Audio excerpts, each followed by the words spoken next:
De terno rasgado e mãos trêmulas, o magnata descobriu o gosto amargo da impotência numa jaula isolada entre montanhas. Ali, sem poder nem luxo, encontrou a única riqueza que jamais entendeu: a verdade. Ela veio em forma de menina, com voz mansa e um legado partido nos braços. Se esta linda história de superação e amor te interessou, não se esqueça de se inscrever no nosso canal e diga-nos de que cidade você nos está vendo. Continuando, o helicóptero sobrevoava a exuberante paisagem amazônica, cortando o céu azul enquanto se aproximava de Igarapé dos Sonhos, uma pequena comunidade ribeirinha situada às margens do Rio Negro, no coração do Amazonas. De dentro da aeronave, Bernardo Alvarenga observava com olhos calculistas a extensão de terra e floresta que se estendia abaixo. Aos 58 anos, era um dos empresários mais influentes do Brasil, dono de uma fortuna construída no setor hoteleiro e imobiliário, com empreendimentos de luxo espalhados por todo o país. É aqui que vamos construir o maior resort ecológico da América Latina, Paula, disse ele à sua assistente, que digitava freneticamente em seu tablet. Imagine, chalés de luxo suspensos entre as árvores, passeios exclusivos pelo rio, experiências autênticas com os nativos. Os gringos vão pagar fortunas por isso. Paula Mendonça, 32 anos, paulistana com MBA em Gestão Internacional, assentiu com um sorriso discreto. A pesquisa de mercado confirma, Bernardo. O turismo de experiência está em alta, pessoas ricas buscando autenticidade, enquanto desfrutam de todo o conforto. O helicóptero começou sua descida em direção a um campo aberto na entrada da vila. Os moradores, já alertados sobre a chegada do homem importante de São Paulo, reuniam-se curiosos para observar aquela máquina barulhenta que raramente visitava seu pequeno paraíso.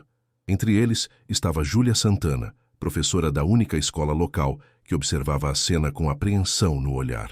Lá vem ele, o tal magnata que vai revolucionar nossa vida, comentou para seu amigo Matheus Ribeiro, líder da associação comunitária local. Ouvi dizer que já comprou a área do Velho Nascimento. Matheus ajustou o boné gasto que protegia seu rosto marcado pelo sol. Aos 45 anos, conhecia cada palmo daquela terra onde nascera. Comprou nada. Conseguiu uma concessão da prefeitura por 30 anos. O prefeito novo caiu no papo dele como peixe em anzol. O helicóptero pousou levantando uma nuvem de poeira vermelha. A porta se abriu e Bernardo Alvarenga emergiu impecável em seu terno italiano de linho claro, óculos escuros de grife e sapatos que custavam mais que 6 meses de renda de qualquer morador local. Seu sorriso confiante exibia dentes perfeitamente alinhados e clareados. Boa tarde, povo de Igarapé dos Sonhos, anunciou em voz alta como se estivesse em um palanque. Bernardo Alvarenga, muito prazer. Venho trazer progresso e oportunidades para esta região tão peculiar. O pequeno grupo de autoridades locais se aproximou para recebê-lo. O prefeito Gerson Rodrigues, em seu melhor terno, visivelmente desconfortável no calor amazônico, estendeu a mão entusiasticamente.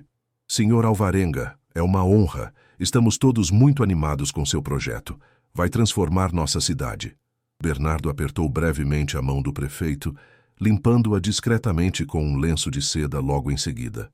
Paula, que desembarcou logo atrás dele carregando pastas e equipamentos, percebeu o gesto e sentiu um leve desconforto.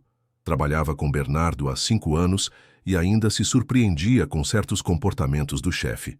Entre as crianças que observavam curiosas, estava Raquel Nascimento, uma menina de 11 anos de pele morena e longos cabelos negros. Seus grandes olhos castanhos observavam tudo com uma inteligência incomum para sua idade. Vestia roupas simples, uma bermuda jeans desbotada e uma camiseta com o logotipo da escola local, e calçava sandálias de borracha gastas pelo uso constante. "Quem é esse homem, vovô?" perguntou ao senhor ao seu lado. Um homem de 70 anos com rugas profundas que contavam histórias de uma vida inteira sob o sol amazônico.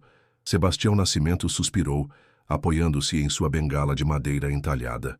"É o homem que comprou a concessão das terras onde fica nossa casa, nossa roça e o lugar onde seu pai nasceu, pequena."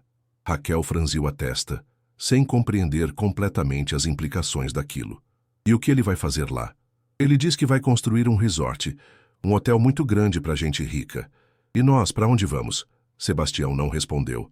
Apenas apertou a mão da neta com mais força. Após os cumprimentos iniciais, Bernardo foi conduzido para uma reunião na prefeitura. O prédio simples, pintado de azul claro, contrastava com a sofisticação do empresário. Dentro da pequena sala de reuniões improvisada, estavam representantes locais. Além do prefeito, o vereador Cláudio Ferreira, o diretor da escola Marcelo Pereira e Matheus Ribeiro, que insistira em participar como representante da associação comunitária. Senhores, vamos direto ao ponto, começou Bernardo, abrindo uma apresentação em seu tablet que Paula projetou na parede. O complexo ecoturístico Amazônia Exclusiva será um marco para esta região. Investimento inicial de R$ 150 milhões, geração de empregos, visibilidade internacional. As imagens mostravam um projeto luxuoso, bangalôs suspensos entre árvores, piscinas de borda infinita com vista para o rio, restaurantes sofisticados, áreas de spa e até um pequeno aeroporto privado. Onde exatamente ficará isso tudo? Questionou Matheus cruzando os braços. Bernardo sorriu condescendente. Bem, para maximizar a experiência dos hóspedes, precisaremos utilizar toda a área da concessão. Isso inclui, infelizmente, a relocação de algumas habitações locais. Habitações? Matheus se inclinou para a frente. Você está falando de famílias que vivem nessas terras há gerações. O senhor Sebastião Nascimento tem documentos que comprovam a posse da terra há mais de 50 anos. O prefeito interveio nervosamente. Matheus, já discutimos isso. Legalmente, a prefeitura pode conceder aquela área. As famílias serão realocadas para o novo conjunto habitacional. Aquele conjunto de casinhas minúsculas, a 10 quilômetros do rio. Como os pescadores vão trabalhar? Como as famílias vão manter suas roças? Bernardo suspirou teatralmente. Olha, meu amigo, entendo sua preocupação, mas o progresso tem seu preço. Essas pessoas terão empregos no resort. Garçons, camareiras, guias locais. Imagine, vão ganhar salário mínimo, carteira assinada, tudo certinho. Melhor que ficar pescando de canoa ou plantando mandioca, não? Matheus sentiu o sangue ferver, mas manteve a compostura. Senhor Alvarenga, essas pessoas têm uma relação com a terra que vai além do dinheiro. Tem história, cultura... História? Cultura? Bernardo riu. O que vende é experiência controlada, meu caro. Turistas querem ver índios dançando, provar comidas exóticas, tirar fotos com nativos sorridentes. Depois voltam para seus quartos com ar-condicionado e Wi-Fi. Ninguém quer mosquito, calor real ou barracos de palha autênticos. Um silêncio pesado caiu sobre a sala. Paula olhou para seu chefe, surpresa com a franqueza brutal. O prefeito pigarreou, tentando aliviar a tensão. Bem, temos que pensar no bem maior. Os empregos, o turismo... Exatamente. Bernardo retomou o controle. Vamos transformar este lugarzinho esquecido em um destino mundial. Todo mundo ganha. Do lado de fora da prefeitura, Raquel havia escapado da vigilância do avô e se aproximado da janela entreaberta. Escutou a maior parte da conversa, principalmente as palavras duras de Bernardo sobre sua comunidade. Seus olhos se encheram de lágrimas quando ouviu o empresário falar com tanto desprezo sobre o lugar que ela amava. Correndo de volta para casa, encontrou sua mãe, Janaína Nascimento, separando as ervas medicinais que cultivava no quintal. Janaína, 36 anos, era conhecida na comunidade por seus conhecimentos sobre plantas da floresta, tradição herdada de sua mãe e avó, mulheres indígenas. Mãe, aquele homem de São Paulo quer tirar a gente daqui. Ele disse que nossa casa é um barraco, que a gente é... Raquel não conseguiu completar soluçando. Janaína abraçou a filha. Calma, filha. Ninguém vai nos tirar daqui. Esta terra é nossa por direito. Seu avô trabalhou a vida inteira para mantê-la. O que Janaína não contou para a filha naquele momento era que seu pai, Sebastião, havia trabalhado durante 25 anos como guia e consultor ambiental para a empresa de Bernardo Alvarenga no início de sua carreira, quando o empresário começava a investir em ecoturismo. Sebastião havia sido fundamental para o sucesso dos primeiros empreendimentos de Bernardo, compartilhando conhecimentos ancestrais sobre a floresta. Anos depois, quando o empresário expandiu para o mercado internacional, dispensou Sebastião sem qualquer reconhecimento ou compensação adequada. Enquanto isso, na pousada local onde se hospedaria por alguns dias, Bernardo desabafava com Paula. Esta gente não tem visão, Paula. Vivem como há 100 anos e acham que estão protegendo alguma coisa. O mundo mudou. Quem não se adapta, fica para trás. Paula organizava os documentos para o dia seguinte. Talvez pudéssemos fazer algumas concessões, Bernardo. Manter algumas famílias, incorporar mais elementos culturais autênticos. Concessões. Bernardo serviu-se de um uísque que trouxera na bagagem. Você está ficando sentimental. Este lugar é apenas um trampolim. Depois que o resort estiver funcionando e ganharmos os prêmios de sustentabilidade, vendemos para alguma rede internacional por um valor triplicado e partimos para o próximo. Business, querida. Puro business. O sol começava a se pôr sobre o Rio Negro, pintando o céu de tons alaranjados, enquanto Bernardo brindava sozinho ao seu futuro sucesso. Mal sabia ele que, escondida entre as sombras do hotel, Raquel havia seguido o homem importante e escutava atentamente cada palavra através da janela entreaberta do terraço. Papas capítulo 2. Raízes e rupturas. A manhã seguinte amanheceu com a típica neblina que cobria o Rio Negro nas primeiras horas do dia. Bernardo Alvarenga despertou cedo, contrariando seus hábitos paulistanos. O canto dos pássaros amazônicos substituía o alarme digital de seu apartamento na Avenida Paulista. Vestiu-se com uma camisa de linho cara, calça leve e botas importadas que, segundo o vendedor, eram perfeitas para a exploração em ambientes selvagens, embora nunca tivessem sido testadas em solo amazônico de verdade. Paula, prepare o drone. Quero sobrevoar toda a área da concessão hoje, ordenou pelo telefone à sua assistente, que ocupava o quarto ao lado na pousada. Enquanto isso, na casa simples de madeira à beira do rio, Sebastião Nascimento contemplava o nascer do sol, sentado em sua cadeira de balanço na varanda. Era seu ritual matinal, observar o despertar da floresta enquanto tomava seu café com leite. Ao seu lado, Raquel apareceu ainda sonolenta, os cabelos despenteados. "Bom dia, vovô", disse a menina, sentando-se no degrau da varanda. "O senhor não dormiu direito, né? Escutei o senhor andando pela casa de madrugada." O velho sorriu, admirando a perspicácia da neta. "É difícil dormir quando o passado e o presente se misturam, pequena. É por causa daquele homem da cidade grande?" Sebastião assentiu, seus olhos perdidos nas águas escuras do rio. "Sabia que conhecia o senhor Alvarenga há muitos anos? Trabalhei para ele quando ele era apenas um jovem empresário com sonhos, não um magnata com impérios." Raquel arregalou os olhos, surpresa. "O senhor trabalhou para ele? Como?" O velho ribeirinho ajeitou-se na cadeira e começou a narrar uma história que nunca havia compartilhado completamente com a neta. "Foi em 1998. Eu era o melhor guia da região. Conhecia cada rio, cada trilha, cada segredo da floresta. Bernardo Alvarenga estava começando no ramo de ecoturismo e me contratou para ajudá-lo a mapear áreas para seus primeiros empreendimentos. Durante 25 anos, fui o braço direito dele na Amazônia. Ensinei-lhe sobre as plantas, os animais, as tradições. Apresentei-o a comunidades, abri portas, compartilhei conhecimentos que meus ancestrais indígenas me passaram."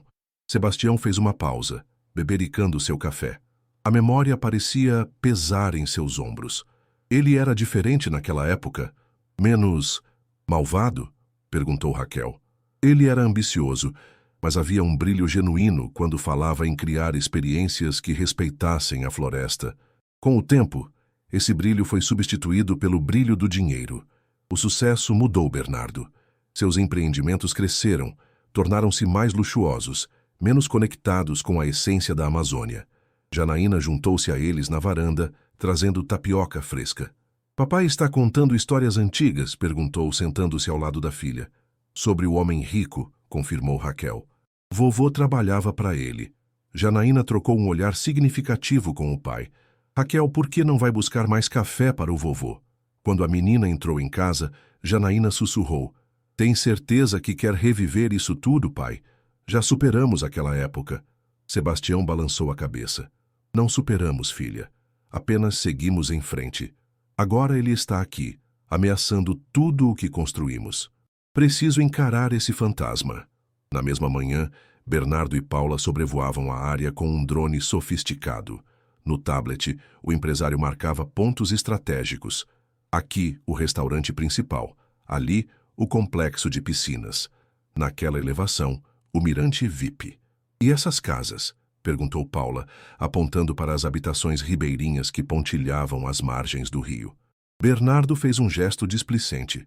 Tudo isso vai sair. Essa área será o calçadão exclusivo para os hóspedes. Imagina, coquetéis ao pôr do sol, eventos privados. As famílias já foram notificadas? Isso é problema da prefeitura. Nosso acordo é claro. Área limpa em 6 meses. Paula hesitou antes de falar. Bernardo, li sobre essas comunidades. Algumas famílias estão aqui há gerações. Têm uma relação cultural e espiritual com... Paula, interrompeu Bernardo com voz firme. Você é uma excelente assistente. Não comece a agir como assistente social. Negócios são negócios. Sentimentalismo não constrói impérios. A jovem assentiu, engolindo a réplica que queria dar. Seu emprego dependia daquela postura submissa, mas algo dentro dela se inquietava cada vez mais. Na escola local, uma construção simples, mas bem cuidada, Júlia Santana conduzia sua aula para as crianças da comunidade. Como diretora e professora principal, assumia várias turmas. Naquela manhã, notou Raquel especialmente distraída. Raquel, pode nos dizer qual a importância das nascentes para o ecossistema amazônico? Perguntou, tentando trazer a aluna de volta à aula. A menina piscou, voltando à realidade. Desculpe, professora. Eu estava pensando no homem que quer tirar nossas casas. Um murmúrio percorreu a sala. Muitas crianças já haviam ouvido conversas preocupadas em casa. Júlia suspirou. Como educadora, tentava manter-se neutra, mas como moradora compartilhava da angústia da comunidade. Raquel, entendo sua preocupação, todos estamos pensando nisso. Mas o conhecimento é nossa maior ferramenta neste momento. Se entendermos bem nossa terra, nossa história e nossos direitos, estaremos mais preparados para defendê-los. Meu avô trabalhou para ele, disse Raquel de repente, durante muitos anos, e depois foi descartado. A professora percebeu que havia ali uma história mais profunda. Talvez seu avô pudesse vir à escola um dia desses. Compartilhar suas experiências seria valioso para todos nós. No final da aula, Júlia procurou Raquel. Sua família está bem? Se precisarem de qualquer coisa... Estamos bem, professora.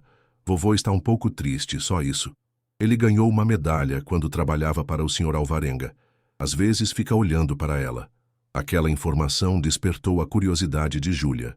Como historiadora amadora da região, conhecia bem as famílias locais, mas nunca soubera da conexão entre Sebastião Nascimento e Bernardo Alvarenga.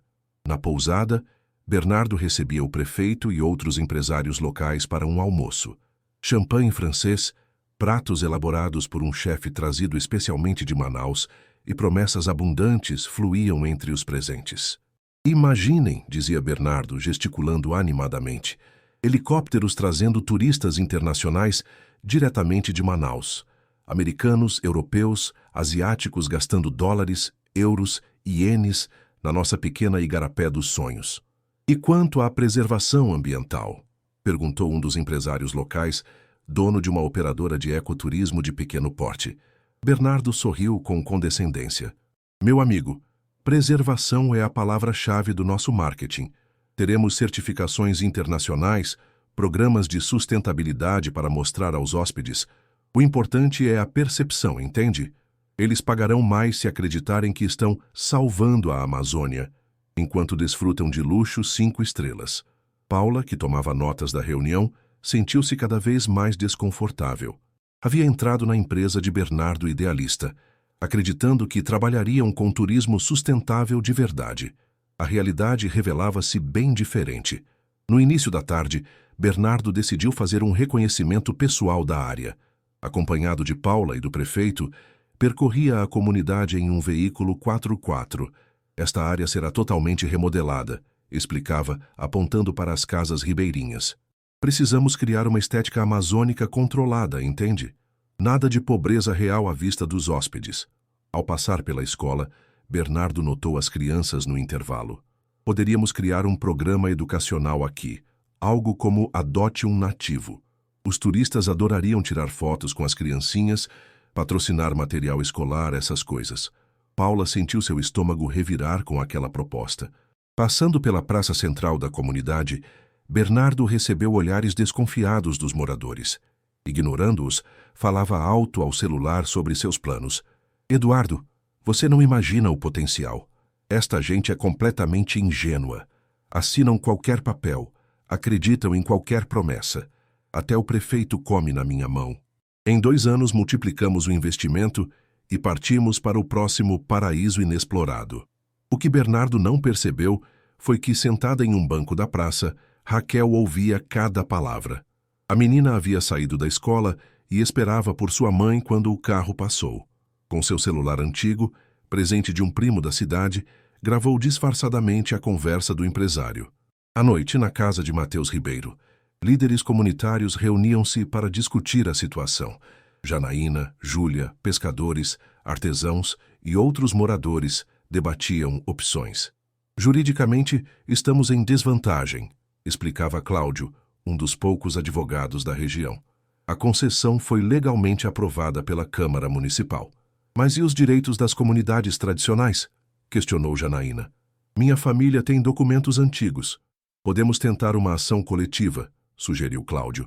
Mas precisaríamos de evidências fortes de má-fé ou irregularidades.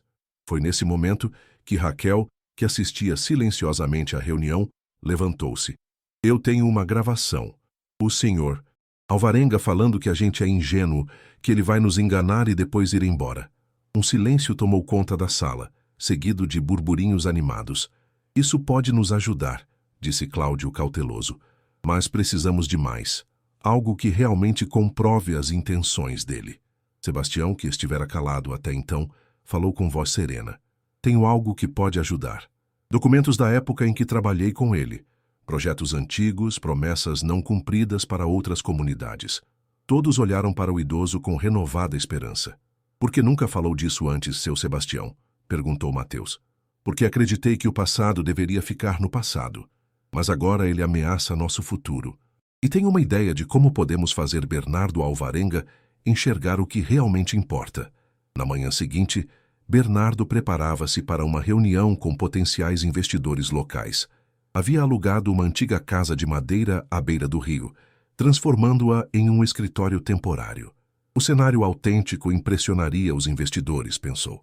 Paula, certifique-se de que o ar-condicionado portátil esteja funcionando e traga aquela apresentação com as projeções financeiras infladas. E prepare os contratos preliminares. Quero fechar alguns acordos hoje mesmo. Enquanto isso, no barracão comunitário, Matheus coordenava um grupo de moradores, cada um com uma tarefa específica. Raquel observava curiosa os preparativos, sem entender completamente o plano. O que vamos fazer, mãe? Perguntou a Janaína, que separava ervas em pequenos saquinhos. Vamos dar uma lição ao Sr. Alvarenga, respondeu ela com um sorriso enigmático. Uma lição que ele nunca esquecerá. Sebastião aproximou-se, carregando uma caixa de madeira antiga. Dentro dela, uma medalha brilhava.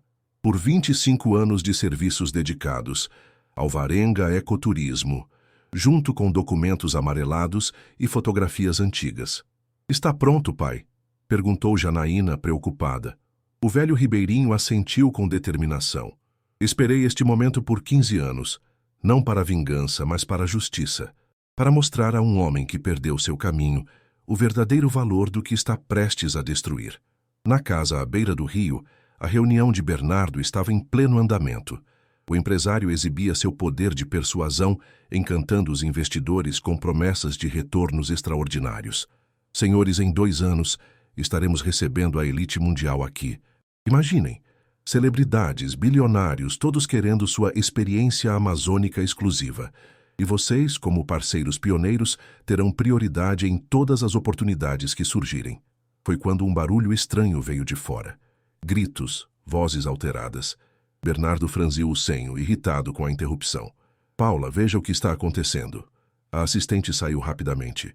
Quando retornou, seu rosto estava pálido. Bernardo, acho que você precisa ver isso. Capítulo 3. A jaula e a lição. Bernardo saiu apressadamente da casa, seguido pelos investidores curiosos. O que viu o deixou atônito. Um grupo de aproximadamente 30 moradores bloqueava a única estrada de acesso. Entre eles reconheceu Matheus, a professora Júlia e vários outros rostos que havia ignorado nos dias anteriores. Alguns carregavam faixas improvisadas.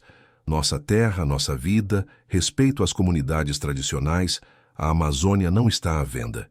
O que significa isso? Vociferou, ajustando o blazer como se a postura elegante pudesse intimidar os manifestantes. Vocês estão atrapalhando uma reunião de negócios importante. Mateus deu um passo à frente.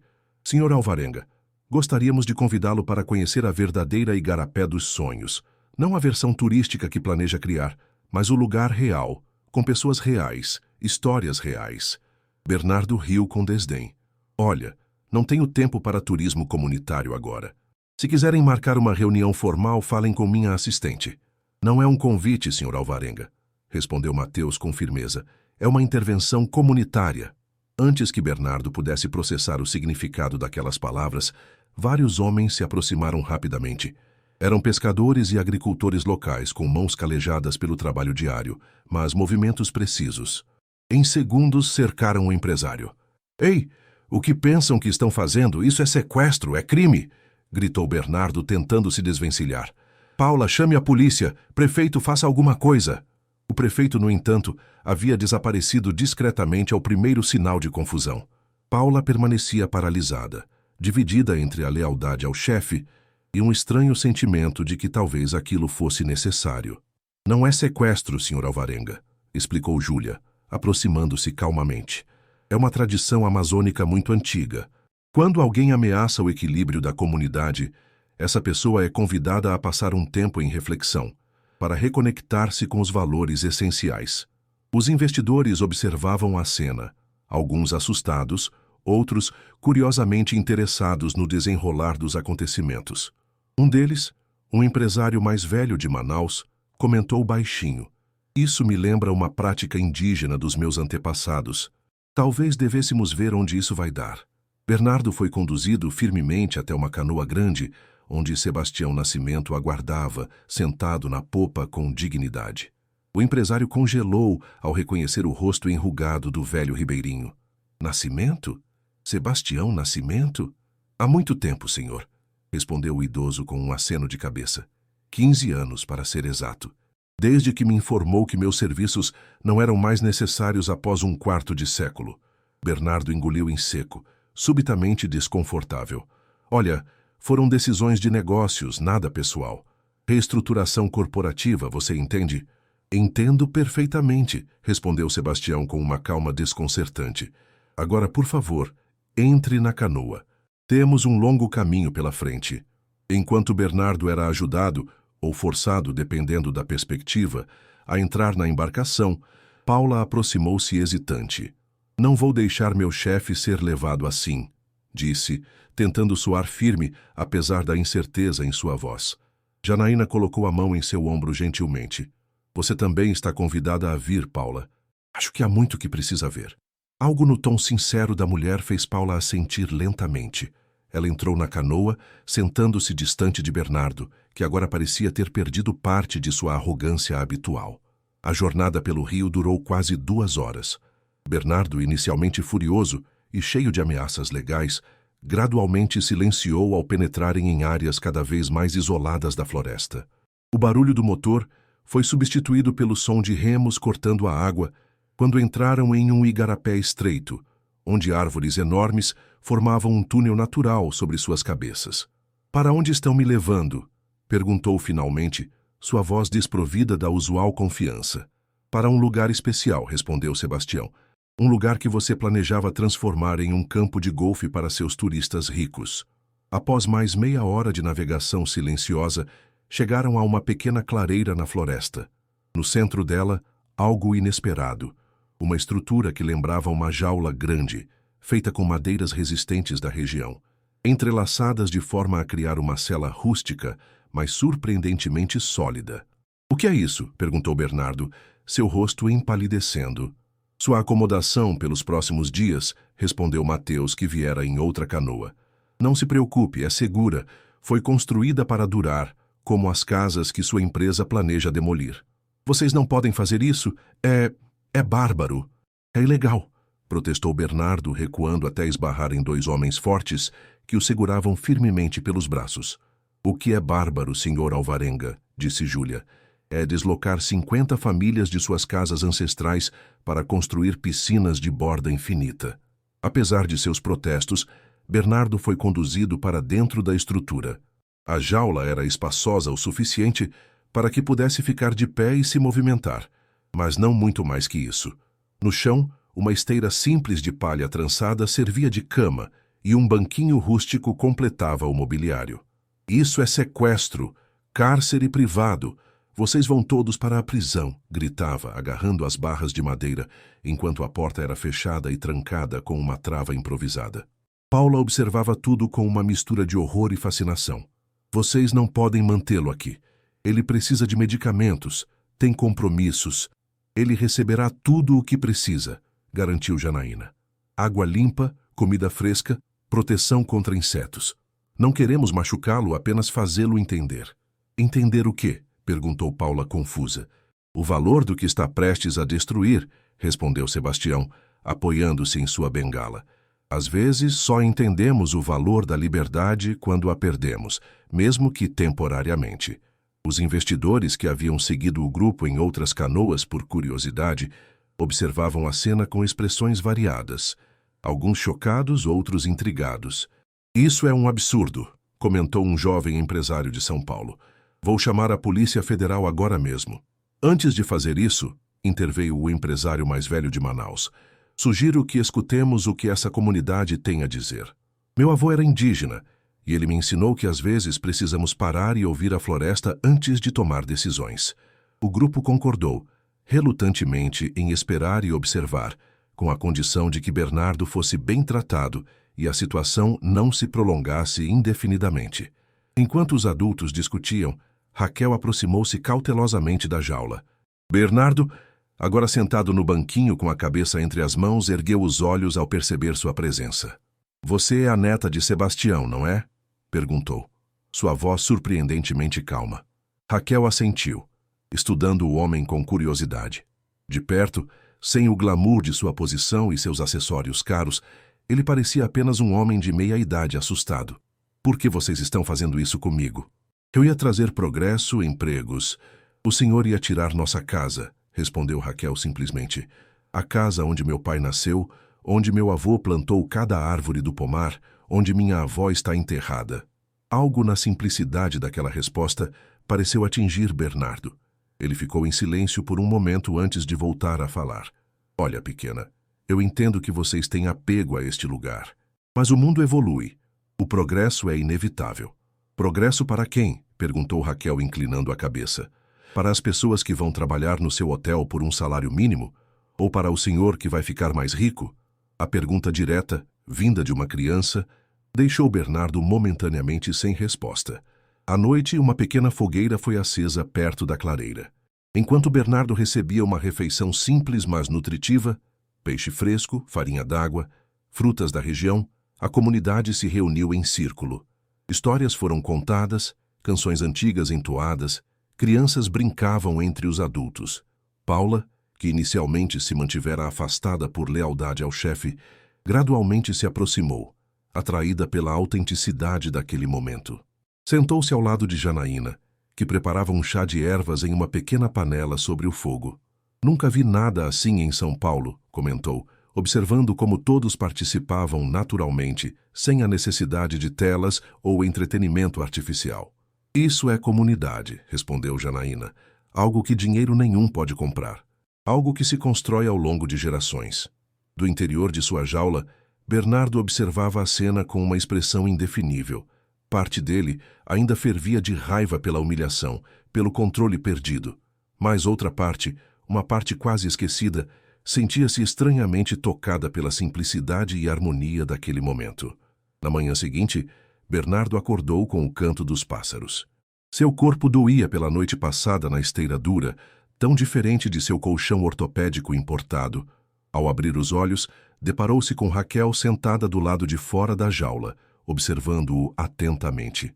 Bom dia, disse ela, oferecendo-lhe uma cuia com água fresca através das barras. Bernardo aceitou, bebendo avidamente. Quanto tempo pretendem me manter aqui? Não sei, respondeu a menina com sinceridade. Vovô disse que depende de quanto tempo o senhor levar para aprender. Aprender o que, exatamente? A ouvir, a ver, a sentir. Raquel apontou para a floresta ao redor. Tudo isso fala, senhor Alvarenga. Mas o senhor nunca parou para escutar. Algo na sabedoria simples daquela criança desconcertou Bernardo novamente. Antes que pudesse responder, Sebastião aproximou-se, apoiado em sua bengala. Bom dia, Bernardo. Espero que tenha dormido bem. Corta essa, Nascimento, respondeu Bernardo irritado. O que você quer realmente? Dinheiro? Vingança? Fala logo. Sebastião sorriu serenamente. Se quisesse dinheiro, teria aceitado sua proposta de indenização 15 anos atrás. Se quisesse vingança, não estaria aqui conversando civilizadamente. Então o quê? Quero que você veja. Realmente veja. Sebastião fez um gesto abrangendo a floresta ao redor. Quando trabalhávamos juntos, você tinha uma visão. Lembra? Criar experiências turísticas que respeitassem a natureza e as comunidades, que trouxessem benefícios para todos, não apenas lucro para investidores. Bernardo desviou o olhar, desconfortável com a memória. O que aconteceu com aquele jovem idealista, Bernardo? Perguntou Sebastião suavemente. Quando a ambição devorou seus princípios, o mercado mudou, Nascimento. Tive que me adaptar ou seria engolido pela concorrência. E no processo, tornou-se o que mais temia, concluiu o velho ribeirinho. Tornou-se apenas mais um predador. Sebastião fez um sinal e Raquel se afastou, retornando pouco depois com uma pequena caixa de madeira. O velho a abriu, revelando a medalha e os documentos antigos. Lembra disso? Você mesmo me entregou em uma cerimônia com todos os funcionários. Disse que eu era a alma da empresa, que meus conhecimentos tradicionais eram o verdadeiro tesouro da Alvarenga Ecoturismo. Bernardo engoliu em seco, lembrando-se vagamente do momento. 3 meses depois, recebi uma carta informando que meus serviços não eram mais necessários, sem explicações, sem agradecimentos reais. Apenas uma indenização mínima e a sugestão de que, aos 55 anos, eu estava desatualizado para os novos rumos da empresa. O empresário teve a decência de parecer constrangido. Foram decisões corporativas, Nascimento. Nada pessoal. Para você, talvez. Para mim foi o fim de uma vida dedicada a compartilhar conhecimentos. Para minha família foi uma traição depois de décadas de lealdade. Sebastião guardou a medalha e entregou a caixa para Raquel. Durante esta semana, você vai receber visitas. Pessoas que vivem nesta terra há gerações. Pessoas cujas vidas você planeja transformar com seu resort. Escute-as, Bernardo. Realmente escute. Enquanto Sebastião se afastava, amparado pela neta, Bernardo gritou. E se eu me recusar a participar deste teatro? O velho ribeirinho parou e virou-se lentamente. Então terá falhado em sua última chance de redenção. E isso, meu antigo amigo, será uma tragédia maior para você do que para nós.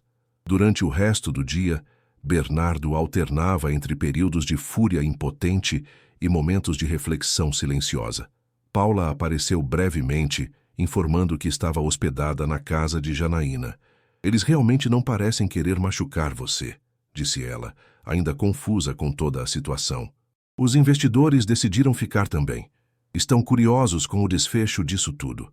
Traidora, murmurou Bernardo, embora sem real convicção. Deveria estar chamando a polícia, helicópteros, o exército. Paula sorriu levemente. Sabe qual é a parte mais estranha? Não há sinal de celular aqui nenhum, é como se o universo quisesse que parássemos e escutássemos por um momento. Ao anoitecer, como prometido, a primeira visita chegou. Era Dona Conceição, uma parteira tradicional de 78 anos, que trazia uma lamparina e uma pequena trouxa. Boa noite, moço da cidade, cumprimentou sentando-se em um banquinho do lado de fora da jaula. Trouxe algo para espantar os mosquitos. Ela acendeu pequenos incensos feitos com ervas locais, cujo aroma agradável logo afastou os insetos noturnos. Sebastião me pediu para contar minha história, explicou ela, ajeitando seu vestido simples. Nasci nesta terra em 1945. Ajudei a trazer ao mundo mais de 300 crianças desta comunidade, inclusive a mãe desta menina esperta. Sorriu apontando para Raquel e se sentara quietamente para ouvir. Durante quase 2 horas, Dona Conceição narrou histórias de nascimentos difíceis em noites de tempestade, de conhecimentos medicinais passados por gerações, de uma sabedoria que não se encontrava em livros ou universidades. Bernardo, inicialmente cético, gradualmente se viu absorvido pelas narrativas. Havia algo hipnótico na voz da anciã, algo que o transportava para um mundo muito diferente do seu. No seu hotel grande, perguntou ela ao final, haverá lugar para pessoas como eu? Para o conhecimento que não tem diploma, mas tem poder de cura? A pergunta pairou no ar noturno da Amazônia sem resposta, enquanto os grilos cantavam e a lua cheia iluminava a jaula onde um homem poderoso começava, lentamente, a questionar suas certezas. Capítulo 4. O despertar da consciência.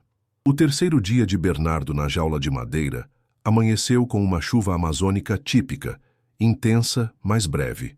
Gotas grossas atravessavam o teto improvisado que cobria parcialmente sua prisão rústica, molhando suas roupas caras, agora amassadas e sujas.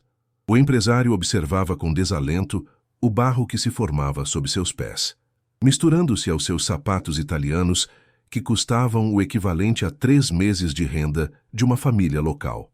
Bom dia, Sr. Alvarenga. A voz de Raquel o surpreendeu. A menina trazia um guarda-chuva simples e uma trouxa de pano. Trouxe roupas secas para o senhor. São do tio Mateus, devem servir. Bernardo olhou desconfiado para as peças de algodão simples, uma calça e uma camisa que, claramente, não tinham etiqueta de grife. Não preciso de caridade, resmungou, mas seu corpo tremia ligeiramente com o frio da chuva matinal. Raquel apenas deixou as roupas ao alcance dele, junto com uma toalha rústica. O café da manhã vem logo. Hoje é tapioca com tucumã e café regional. Algo na simplicidade e na falta de hostilidade da menina desarmava constantemente as defesas de Bernardo. Quando ela se afastou, ele relutantemente pegou as roupas secas. Ao vestir a camisa simples de algodão, notou que era surpreendentemente confortável, adaptada ao clima úmido da região. Enquanto comia a tapioca, que admitiu silenciosamente ser deliciosa, observou o movimento da comunidade ao longe. Pessoas caminhavam para suas atividades diárias. Pescadores preparavam redes, mulheres organizavam produtos para venda, crianças corriam em direção à escola. Uma rotina simples, mas harmoniosa. Paula apareceu pouco depois, trazendo uma pasta com documentos.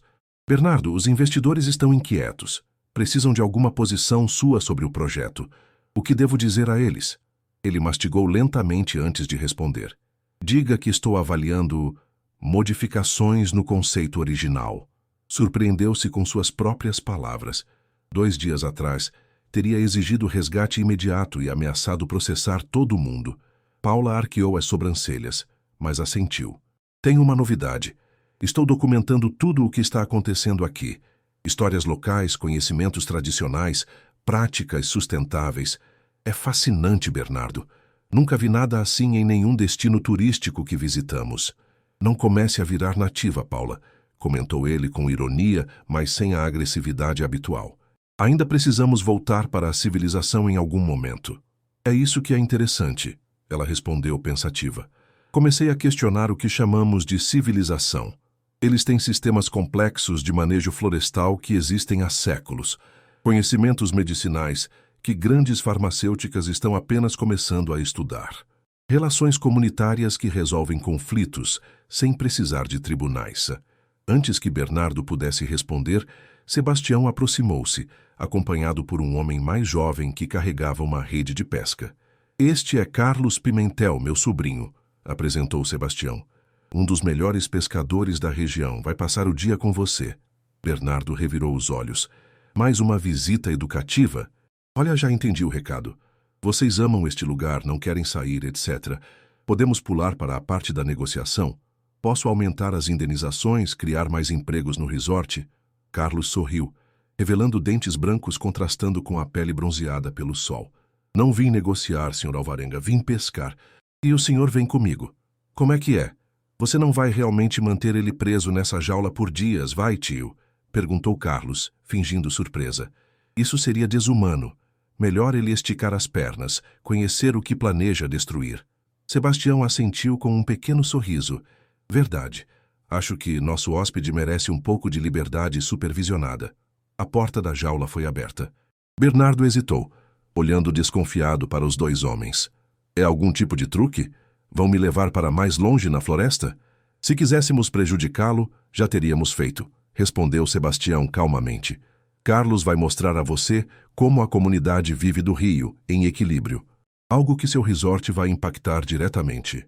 Relutante, mas curioso e ansioso para sair da jaula, Bernardo seguiu Carlos até a margem do rio. Uma canoa simples os aguardava, equipada com redes de pesca artesanais e outros apetrechos que o empresário não reconhecia. Nunca pesquei na vida, admitiu Bernardo, sentindo-se estranhamente vulnerável ao confessar sua inexperiência. Hoje é um bom dia para começar, respondeu Carlos, entregando-lhe um chapéu de palha para proteger-se do sol. A pesca não é apenas sobre capturar peixes, é sobre entender o rio, respeitá-lo, tomar apenas o necessário. As horas seguintes foram uma revelação para Bernardo. Carlos mostrou-lhe como identificar os melhores pontos de pesca, como os ciclos da lua afetavam o comportamento dos peixes, como a comunidade havia estabelecido áreas de preservação onde era proibido pescar durante períodos de reprodução. Este conhecimento vem de gerações, explicou Carlos enquanto Bernardo tentava, desajeitadamente, manejar uma rede. Meu avô ensinou meu pai, que me ensinou. Não está em livros, está no fazer, no observar, no respeitar. Quando Bernardo finalmente conseguiu capturar seu primeiro peixe, um tucunaré de tamanho modesto, sentiu uma satisfação que não experimentava havia anos. Não era a euforia de fechar um grande negócio ou adquirir um novo item de luxo. Era algo mais básico, mais genuíno. Parabéns, sorriu Carlos. Você acaba de garantir parte do almoço da comunidade hoje. Bernardo franziu o senho. Vocês vão compartilhar meu peixe? Claro, aqui tudo se compartilha. A pesca de hoje alimenta a todos, não apenas a quem pescou. De volta à vila, Bernardo observou como seu peixe, junto com a pesca dos outros, era preparado por mulheres da comunidade em uma cozinha coletiva. Crianças, idosos, adultos, todos participavam de alguma forma na refeição comunitária. Paula se juntou a ele, notando sua expressão contemplativa. Estranho, não é? Ver como eles vivem em comunidade de verdade. Em São Paulo mal conheço meus vizinhos de condomínio, admitiu Bernardo. Milhões de pessoas vivendo lado a lado, mas isoladas em suas bolhas.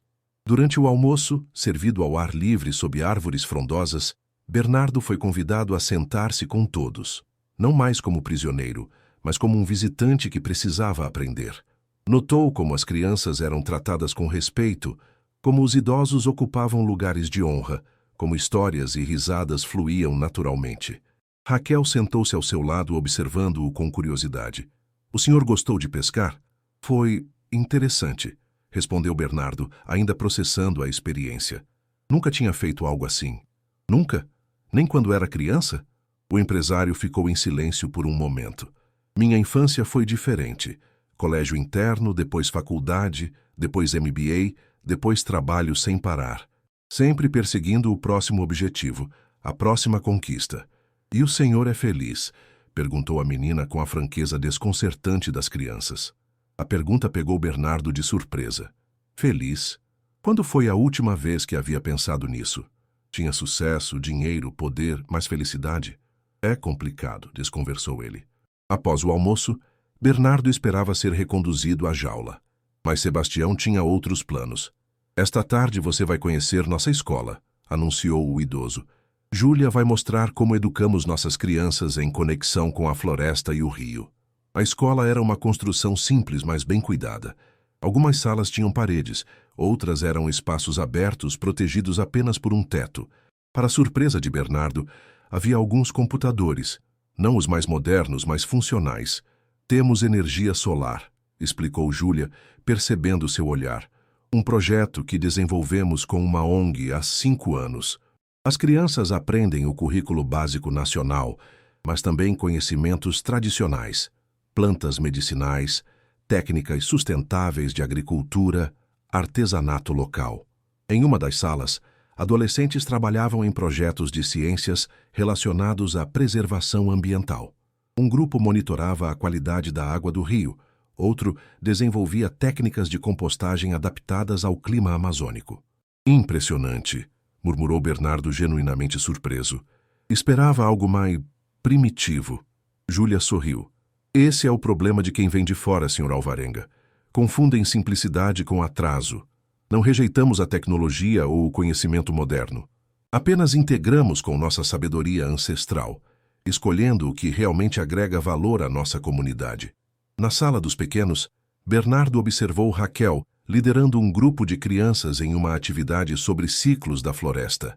Ela explicava, com desenvoltura surpreendente, como cada estação afetava os frutos, os animais, o rio. Ela é especial, comentou Júlia, seguindo seu olhar. Tem um dom natural para ensinar, para conectar pessoas. Dizemos que ela nasceu com o espírito de pajé, alguém que guarda conhecimento e o transmite. E o que acontecerá com ela no futuro?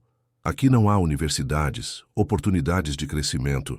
Crescimento segundo quais parâmetros, Sr. Alvarenga? Os seus? Júlia cruzou os braços. Raquel pode escolher seguir estudando em Manaus se quiser. Muitos jovens daqui fazem isso e depois retornam trazendo novos conhecimentos. Outros escolhem ficar e aprofundar os saberes locais. O importante é que seja uma escolha, não uma imposição externa. Aquela observação incomodou Bernardo mais do que gostaria de admitir. Ao longo de sua carreira, quantas vezes havia imposto sua visão de desenvolvimento a comunidades que não pediam por isso? O restante da tarde foi dedicado a conhecer os projetos sustentáveis da comunidade. A cooperativa de artesãs que exportava produtos para todo o Brasil, o sistema agroflorestal que combinava espécies nativas com cultivos alimentares, o laboratório natural de fitoterápicos onde Janaína trabalhava, desenvolvendo remédios a partir de plantas medicinais. Ao pôr do sol, Bernardo foi surpreendido por Sebastião. Hoje você dormirá em nossa casa, não na jaula. Já provou que não vai fugir. Como tem tanta certeza? Perguntou Bernardo, genuinamente curioso. Porque vejo em seus olhos. A curiosidade está vencendo a raiva. As perguntas estão surgindo onde antes só havia certezas. Na casa simples, mas aconchegante de Sebastião, Bernardo foi acomodado em uma rede na varanda, o quarto de hóspedes tradicional da Amazônia. Após um jantar simples, servido por Janaína, a família se reuniu para o momento que chamavam de contação. Histórias compartilhadas ao som dos grilos e sapos noturnos. Hoje é especial, anunciou Sebastião. Quero contar a história de quando conheci Bernardo Alvarenga.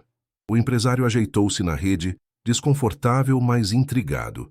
Era 1998, começou Sebastião, sua voz assumindo o tom rítmico dos grandes contadores de histórias. Um jovem empresário chegou a Manaus, cheio de ideias sobre ecoturismo. Diferente de outros, ele não queria apenas explorar a Amazônia, queria entendê-la, respeitá-la. Bernardo escutava atentamente, surpreso por ouvir seu passado narrado com tanto respeito. Ele me procurou porque ouviu que eu conhecia a floresta como poucos. Passamos semanas viajando pelos rios, identificando lugares especiais, conversando com comunidades. Lembro-me de suas palavras. Quero criar experiências que transformem os visitantes, que os façam amar e proteger este lugar como você ama, Sebastião. Raquel, sentada aos pés do avô, olhava alternadamente para o idoso e para Bernardo, absorvendo cada palavra. Por 25 anos trabalhamos juntos. Vi sua empresa crescer, seus sonhos se expandirem. Ajudei a treinar guias, a desenvolver roteiros, a construir relações com comunidades que desconfiavam de estranhos. Ele ganhou prêmios internacionais por suas práticas sustentáveis. Sebastião fez uma pausa, seus olhos fixos em Bernardo. Então algo mudou. Novos investidores chegaram, consultores de marketing, especialistas em maximizar retorno. Lentamente, o jovem idealista foi sendo moldado em outra coisa. As decisões começaram a ser tomadas em salas de reunião em São Paulo, não mais às margens dos rios com as comunidades. Bernardo desviou o olhar, sentindo o peso da verdade naquelas palavras. Um dia recebi uma carta. Meus serviços não eram mais necessários. A empresa estava se reestruturando. Jovens com diplomas internacionais em turismo substituiriam os consultores locais tradicionais. Minha experiência de vida toda foi reduzida a um custo operacional que precisava ser cortado. Raquel pegou a mão do avô, apertando-a em solidariedade. Não guardei raiva, Bernardo. continuou Sebastião, surpreendendo o empresário ao dirigir-se diretamente a ele. Guardei tristeza. Não por mim, mas por você. Porque vi um homem perder seu caminho, abandonar seus princípios. Vi o dinheiro consumir a alma que um dia admirei. Um silêncio pesado tomou conta da varanda. Ao longe, o barulho do rio e os sons noturnos da floresta criavam uma trilha sonora para aquele momento de verdade crua. Por que está me contando isso agora? Perguntou Bernardo finalmente, sua voz rouca com emoção contida. Porque acredito que aquele jovem ainda existe dentro de você, respondeu Sebastião. Enterrado sob anos de ambição e compromissos, mas ainda vivo. E porque amanhã você receberá algo importante. Algo que guardei por 15 anos, esperando o momento certo. Depois que todos se recolheram, Bernardo permaneceu acordado na rede, balançando suavemente enquanto digeria a história que ouvira. Fragmentos de memórias voltavam. Seu entusiasmo inicial com o ecoturismo sustentável, as longas conversas com Sebastião sobre preservação e respeito, os primeiros projetos que realmente beneficiavam as comunidades locais. Quando foi que havia perdido aquela visão? Quando o lucro se tornara mais importante que o propósito? Na escuridão da noite amazônica, embalado pelo barulho distante do rio, Bernardo Alvarenga chorou pela primeira vez em muitos anos. Não eram lágrimas de autocomiseração ou de raiva pela situação em que se encontrava. Eram lágrimas de reconhecimento do que havia sido, do que se tornara e do que talvez ainda pudesse ser.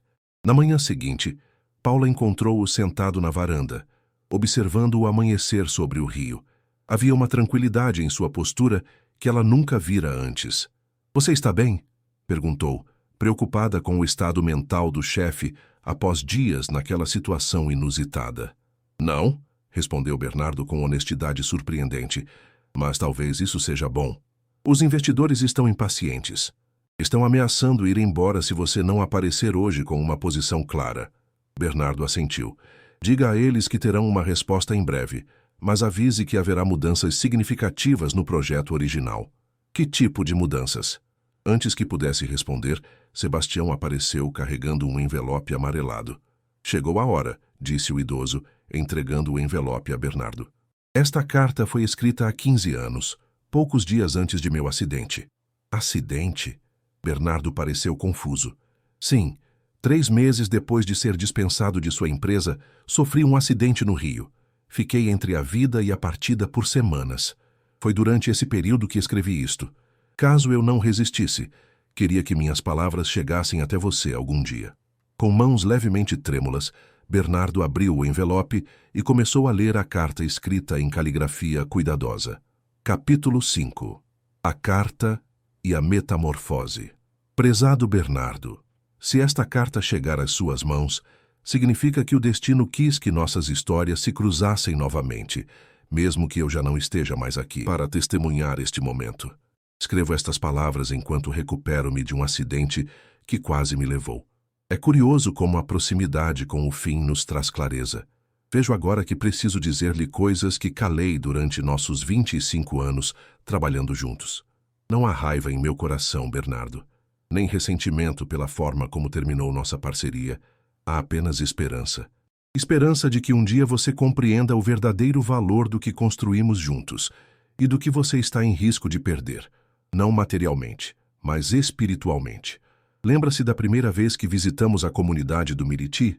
Você ficou maravilhado com o conhecimento daquele povo sobre a floresta. Disse-me que aquilo valia mais que qualquer curso universitário.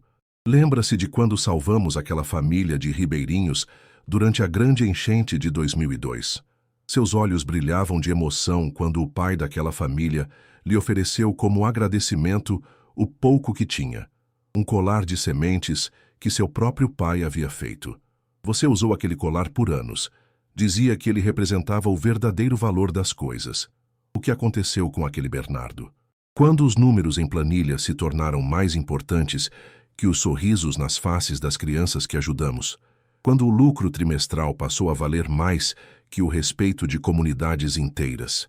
Não escrevo para julgá-lo. A vida nos leva por caminhos estranhos, e as pressões do mundo dos negócios podem transformar até os corações mais puros. Escrevo porque, estando tão perto do fim, percebi que a única coisa que realmente importa é o amor que compartilhamos, as conexões que fazemos, o bem que deixamos no mundo. Cada redução de custo que sua empresa implementa não é apenas um número em uma planilha, Bernardo. É uma família que perde sua fonte de sustento. É um conhecimento ancestral que se dilui. É um pedaço da floresta que perde seu guardião. Se algum dia você ler estas palavras, peço apenas que pare por um momento. Respire fundo. Olhe ao seu redor, não para seus bens materiais ou conquistas profissionais, mas para o mundo vivo que o cerca. Pergunte-se: o que estou construindo realmente contribui para um mundo melhor? Quando eu não estiver mais aqui, qual será meu legado? Perdoo pelo que aconteceu entre nós. Não porque você precisa de meu perdão, mas porque carregar ressentimentos é um fardo pesado demais. A floresta nos ensina que tudo se transforma, que da queda de uma árvore centenária nasce a oportunidade para a nova vida.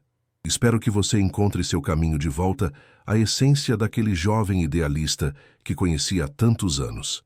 Ele ainda vive em você, tenho certeza, apenas adormecido esperando para despertar. Com sinceros votos de paz, Sebastião Nascimento. Bernardo terminou a leitura com lágrimas escorrendo livremente por seu rosto. Suas mãos tremiam tanto que o papel chacoalhava como uma folha ao vento. Ergueu os olhos para encontrar Sebastião, observando-o com uma serenidade compassiva. Você não morreu, murmurou Bernardo, sua voz embargada. Não, confirmou Sebastião. Sobrevivi ao acidente, embora tenha ficado com algumas sequelas. Ele indicou a perna que o fazia mancar levemente. Mas guardei a carta. Algo me dizia que um dia ela encontraria seu destino. Por que agora? Por que guardá-la por 15 anos? Porque palavras têm poder apenas quando o coração está pronto para ouvi-las, respondeu o velho ribeirinho. Há 15 anos você estava no auge de sua ambição. A carta seria apenas palavras vazias, rapidamente esquecidas. Hoje, nesta situação incomum, seu coração está aberto, vulnerável, pronto para escutar.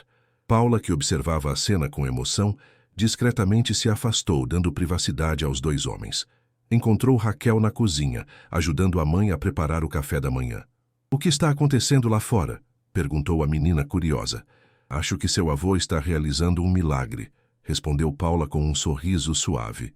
Está fazendo um homem perdido encontrar seu caminho de volta. Na varanda, Bernardo dobrou cuidadosamente a carta e a devolveu a Sebastião. Você deve guardá-la, disse o idoso, recusando-a gentilmente, como lembrete do que foi e do que pode ser novamente. Bernardo assentiu, guardando o papel no bolso da camisa emprestada, próximo ao coração. 15 anos atrás, disse finalmente, eu estava prestes a abrir capital na bolsa. Os investidores exigiam otimização de custos. Consultores recomendavam modernização das operações. Em 3 meses, dispensei não apenas você, mas dezenas de funcionários antigos. Substituí experiência por diplomas, conhecimento tradicional por planilhas e algoritmos. Bernardo fez uma pausa, organizando pensamentos que há muito havia suprimido. No início doía cada demissão, cada comunidade que abandonávamos em busca de destinos mais comercialmente viáveis. Mas o sucesso financeiro anestesiou essa dor. Os prêmios, o reconhecimento, o dinheiro tornaram-se meu novo propósito. E em algum momento, esqueci completamente por que havia começado. Nunca é tarde para lembrar, disse Sebastião suavemente. Durante o café da manhã, Bernardo permaneceu quieto, absorvendo a simplicidade e a harmonia daquela família.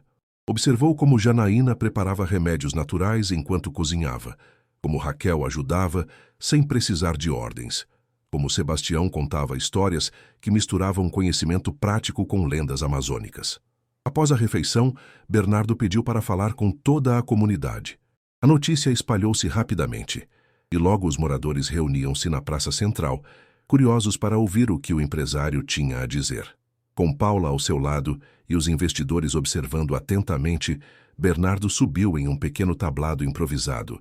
Suas roupas simples emprestadas, sua barba por fazer e a ausência de sua postura autoritária habitual criavam uma imagem bem diferente do magnata arrogante que chegara dias atrás.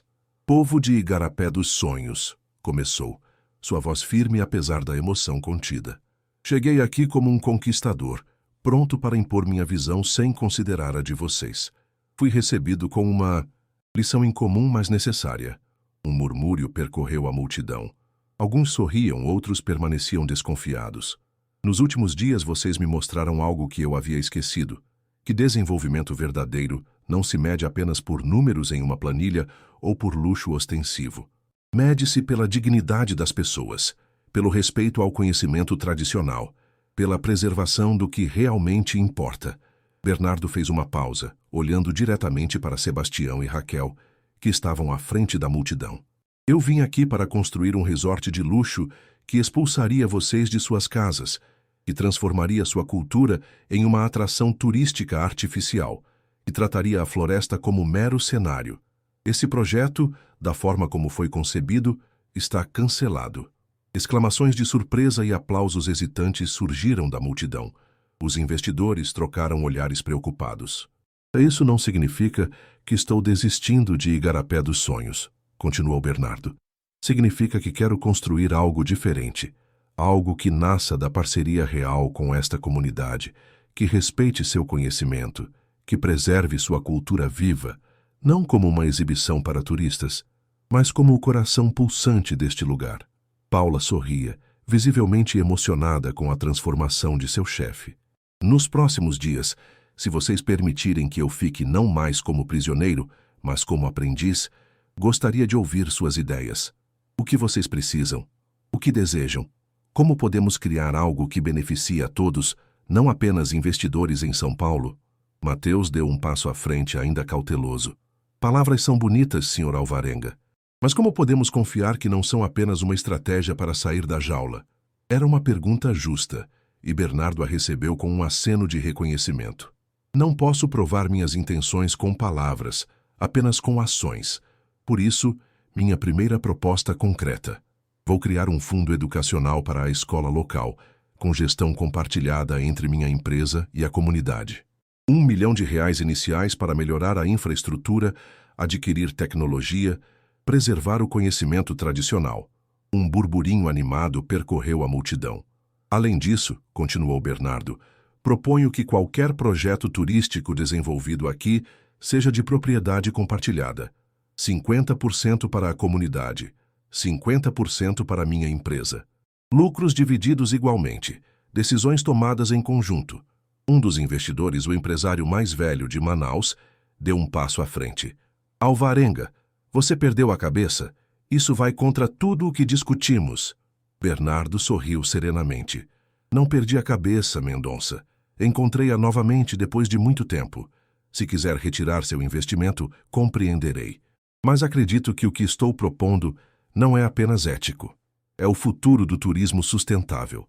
Turistas do mundo todo pagarão mais para experienciar algo autêntico, gerido por uma comunidade fortalecida, não um resort artificial que poderia estar em qualquer lugar. Os investidores conversavam entre si, alguns irritados, outros intrigados pela nova proposta. Sebastião aproximou-se do tablado, apoiando-se em sua bengala. Como podemos ter certeza de que estas não são apenas promessas vazias?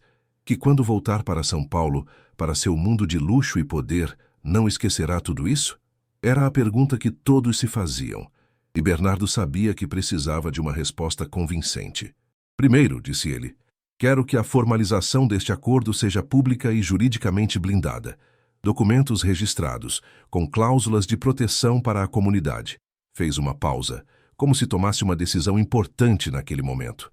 Segundo, proponho que Raquel Nascimento seja nomeada Conselheira Especial de Impacto Social da Alvarenga Ecoturismo, com poder real de veto sobre qualquer projeto que ameace a integridade desta comunidade. Um murmúrio de espanto percorreu a multidão. Raquel arregalou os olhos, surpresa demais para reagir. Uma criança? Questionou um dos investidores, incrédulo. Uma jovem sábia, corrigiu Bernardo, que vê o que muitos adultos, incluindo eu mesmo, perdemos a capacidade de ver. Obviamente, até que atinja a maioridade, ela atuará com o apoio de tutores escolhidos pela comunidade, mas sua voz será ouvida e respeitada. Janaína abraçou a filha, emocionada e orgulhosa. E terceiro, continuou Bernardo, Quero nomear este projeto em homenagem a Sebastião Nascimento. O Instituto Sebastião Nascimento de Turismo Sustentável e Preservação Cultural será o guarda-chuva para todas as iniciativas que desenvolvermos juntos. Sebastião, geralmente tão sereno, não conseguiu conter a emoção. Lágrimas silenciosas escorriam por seu rosto enrugado. A comunidade aplaudiu, primeiro hesitante, depois com entusiasmo crescente. Mesmo os mais céticos começavam a acreditar que talvez, apenas talvez, aquela transformação fosse genuína.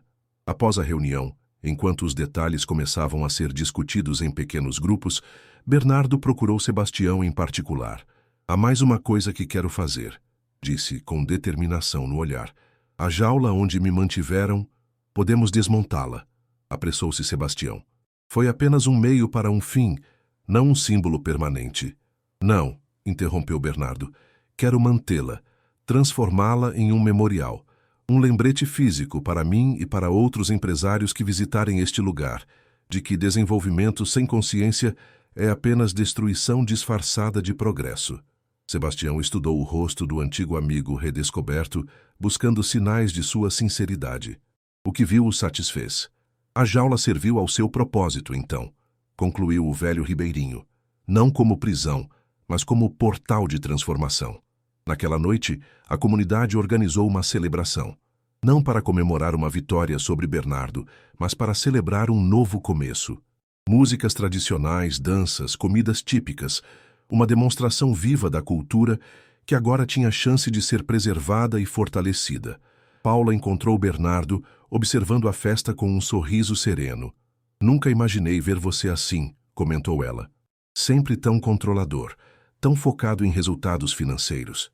Eu estava preso em uma jaula muito antes de chegar aqui, Paula, respondeu ele pensativo.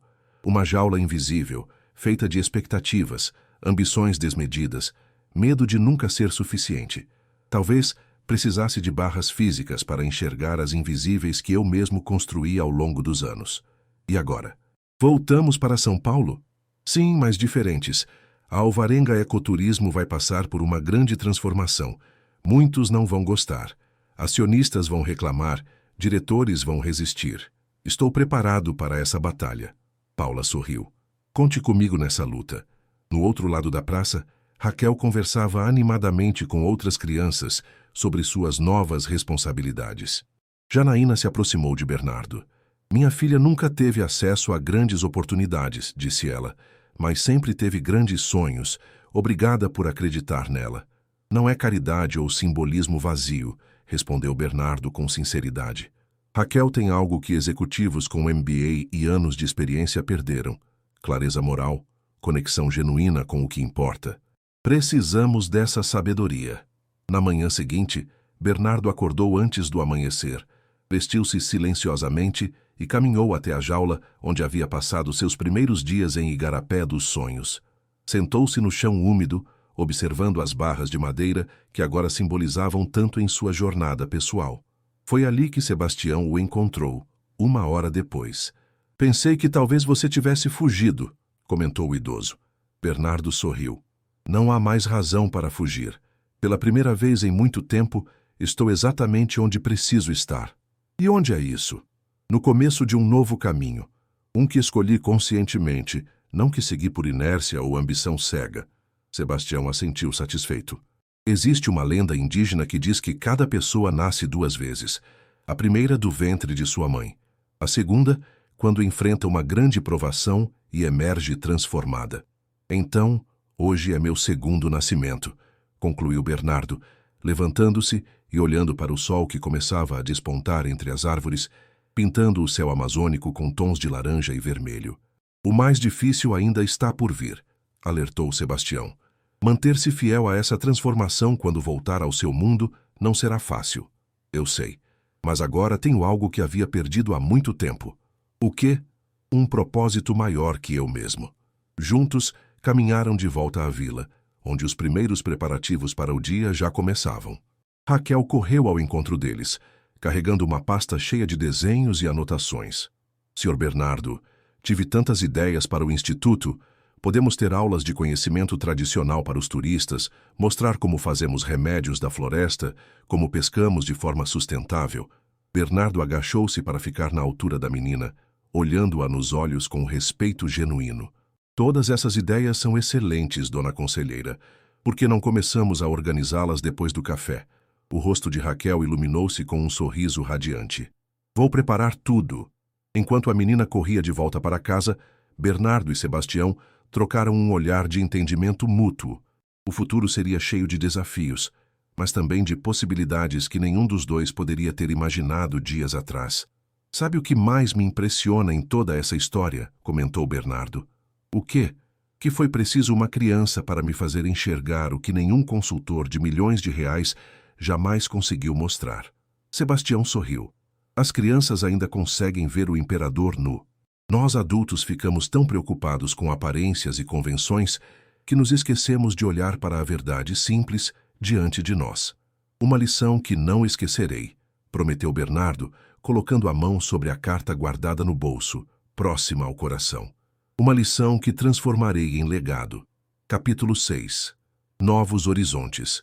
A semana seguinte passou em um turbilhão de atividades. A notícia da transformação de Bernardo Alvarenga espalhou-se pela região, atraindo curiosidade e, em alguns casos, ceticismo. Jornalistas de Manaus chegaram para cobrir a inusitada história do empresário que foi preso em uma jaula e saiu transformado.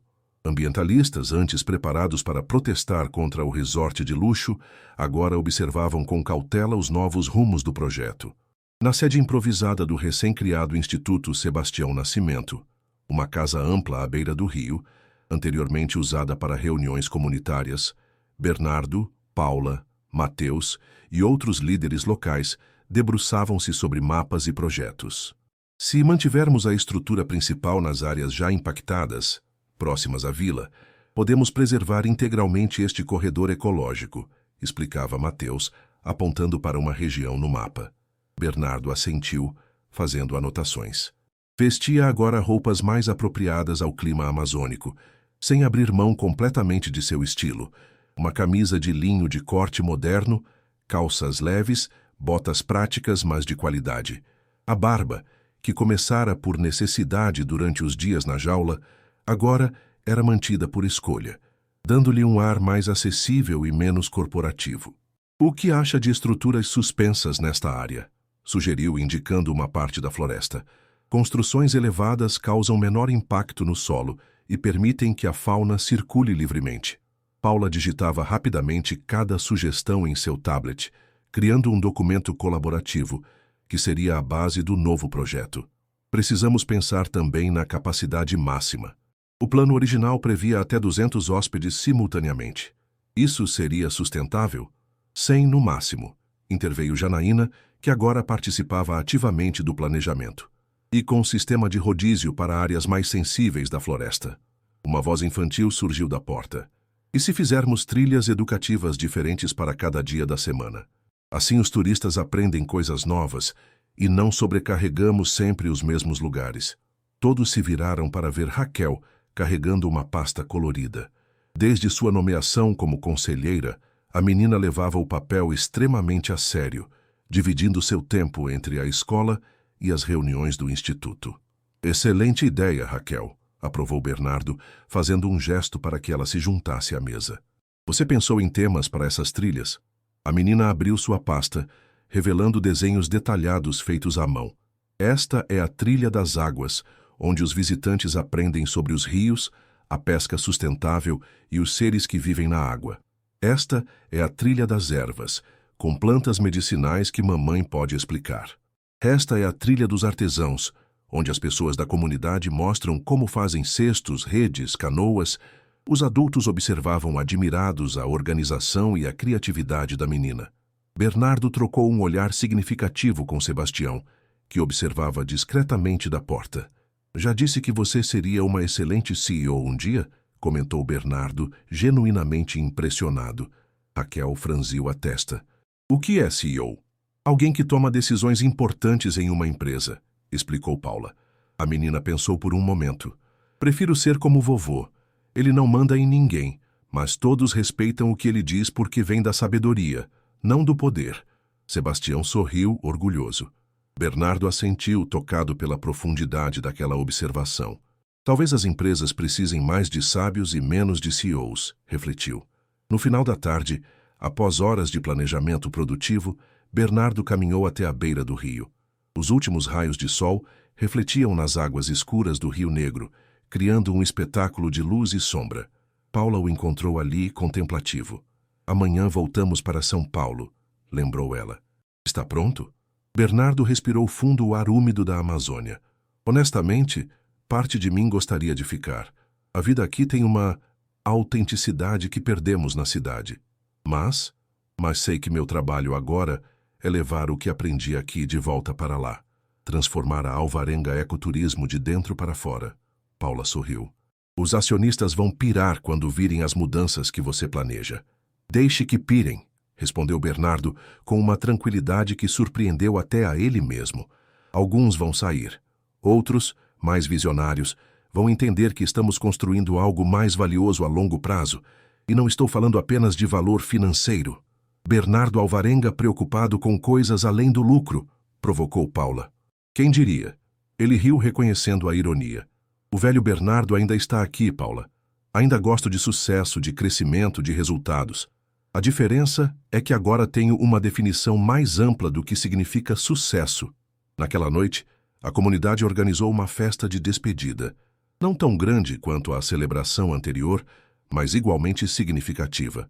No centro da praça, uma mesa longa havia sido montada, coberta com pratos típicos preparados pelas famílias locais.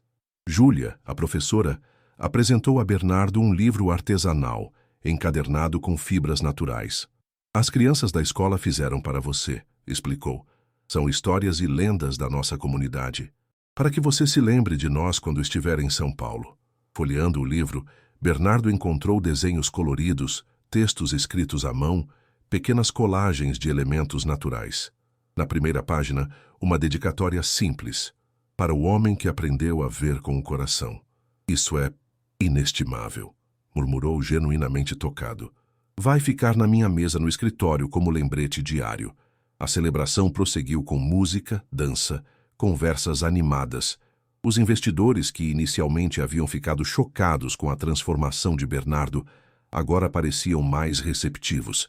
Alguns haviam desistido do projeto, mas outros, intrigados com a nova proposta, permaneciam interessados.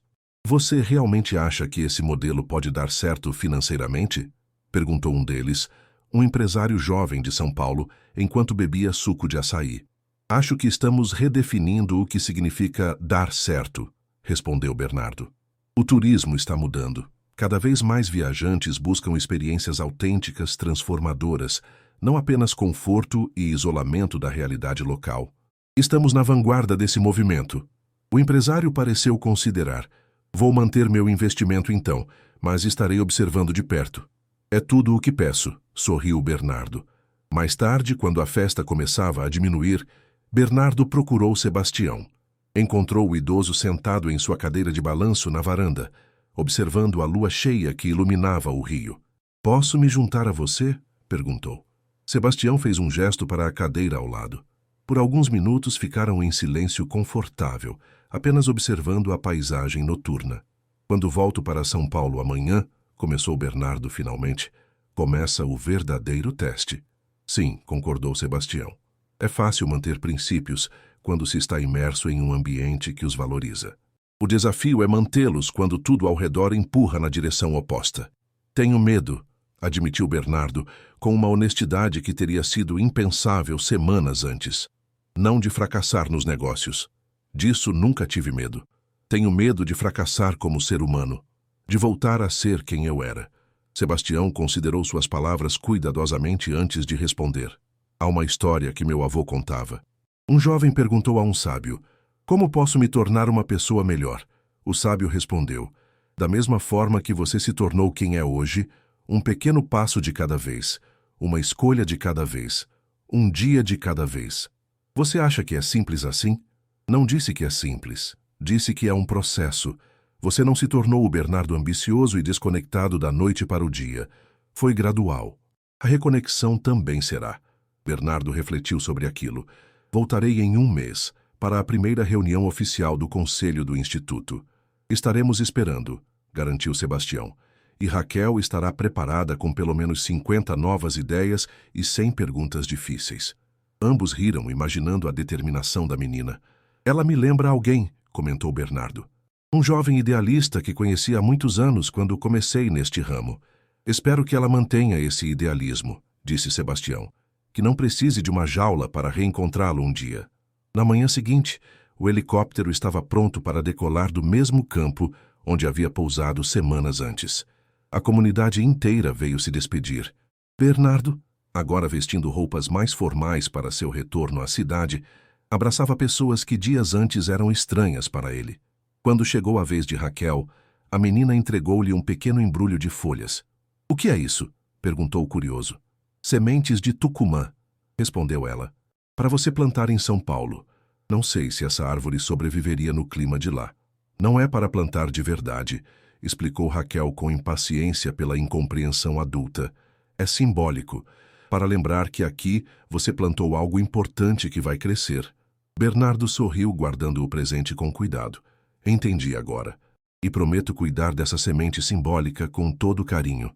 Finalmente, despediu-se de Sebastião com um longo abraço. Até breve, meu amigo, disse o idoso.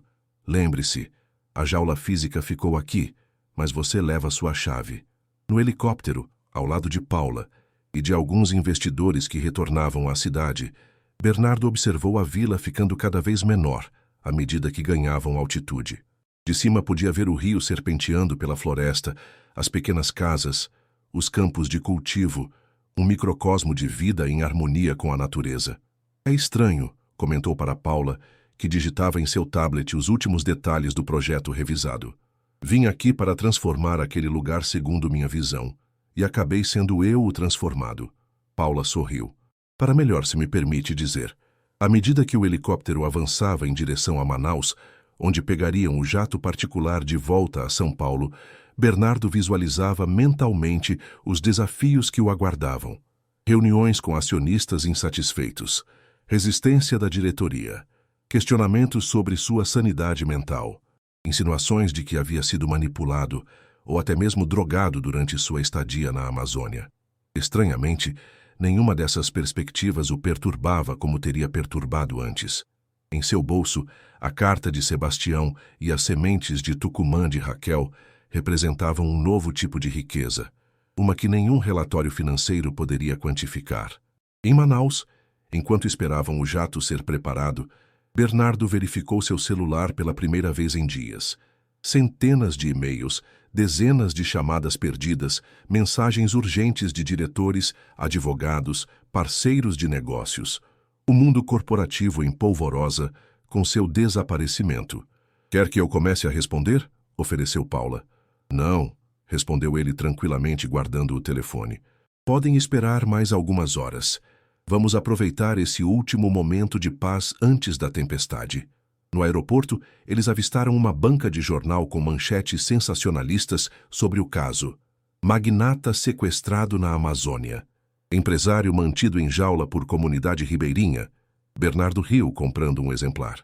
Pelo menos não disseram que tive síndrome de Estocolmo. Ainda vão dizer, previu Paula, quando virem as mudanças que você planeja implementar. Já no jato, cruzando os céus brasileiros de volta à megalópole, Bernardo redigiu uma mensagem para sua equipe executiva, convocando uma reunião geral para o dia seguinte. Não vou dar tempo para a fofoca corporativa se espalhar, explicou para Paula. Vou enfrentá-los diretamente, apresentar nossa nova visão e deixar claro que não é negociável. Quem diria, comentou ela, que a jaula de madeira seria mais libertadora que a cobertura de luxo em São Paulo. Bernardo olhou pela janela, observando as nuvens abaixo. Acho que é uma questão de perspectiva. De cima, vemos padrões que não conseguimos enxergar quando estamos no meio deles.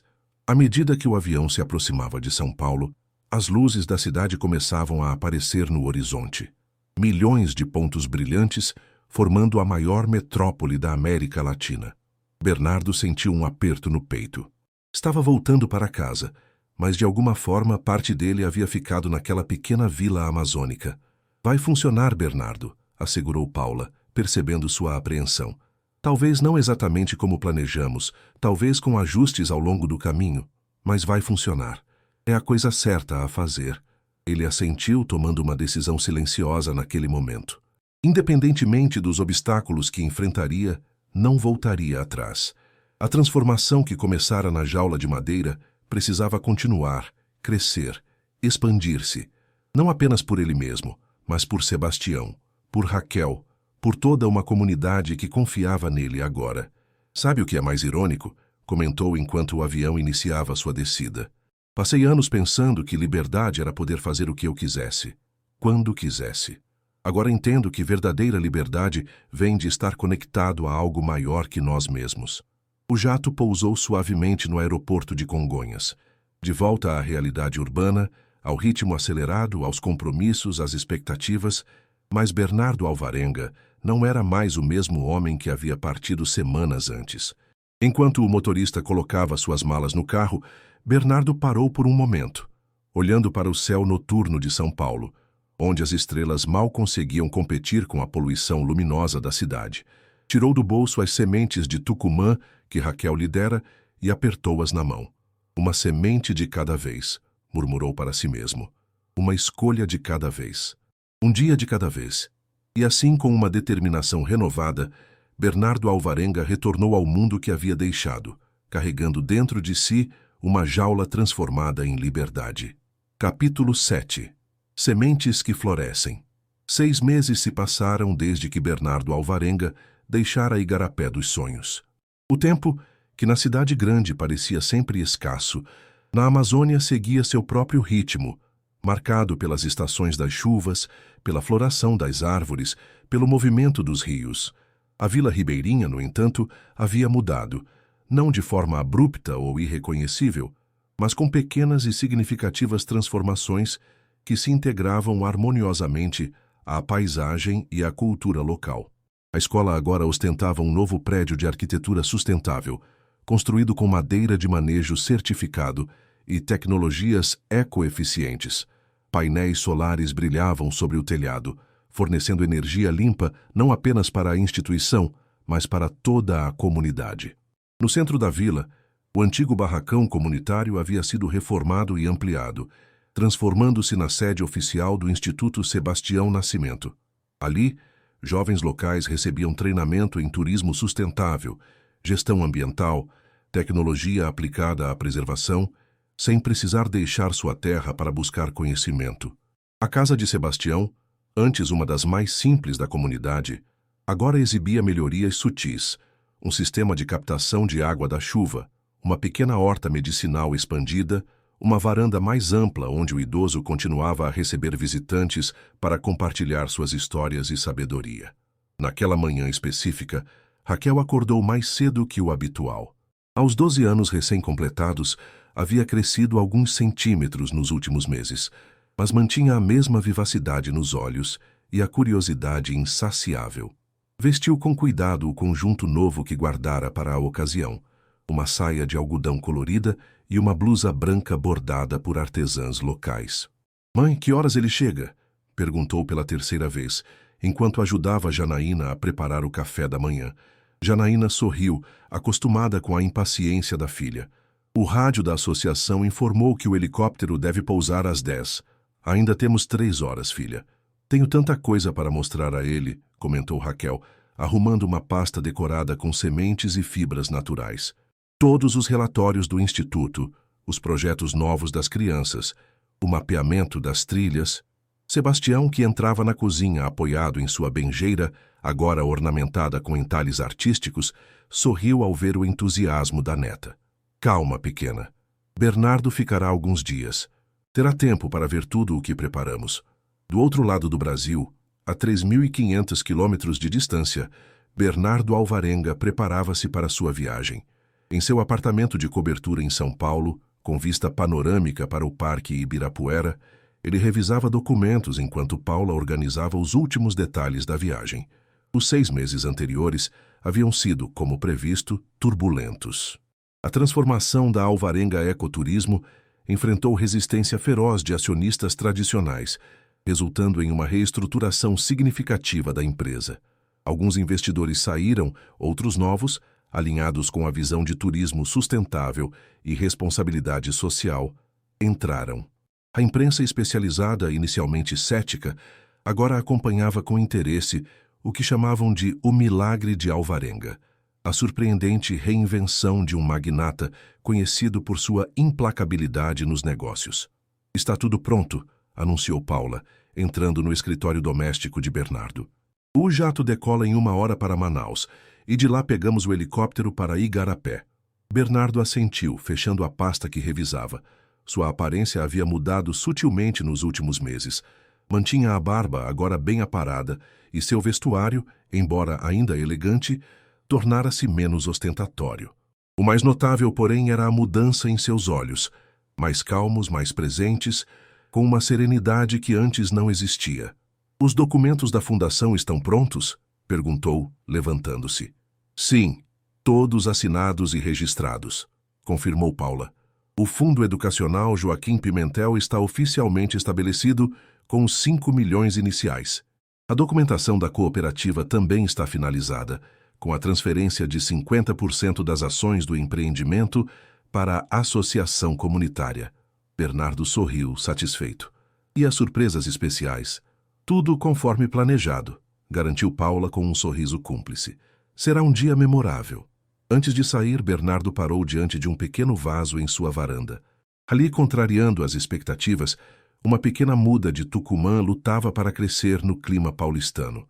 As sementes que Raquel lhe dera, que deveriam ser apenas simbólicas, haviam sido plantadas por ele num impulso. Surpreendentemente, uma delas germinara. "Contra todas as probabilidades", murmurou, tocando gentilmente a folha mais nova da planta. "Assim como nossa parceria com Igarapé." No trajeto para o aeroporto, Bernardo observava a cidade frenética pela janela do carro. São Paulo continuava a mesma, caótica, imponente, impessoal. Mas seu olhar sobre ela havia mudado. Onde antes via apenas oportunidades de negócios, agora enxergava também pessoas, histórias, necessidades, possibilidades de conexões mais profundas.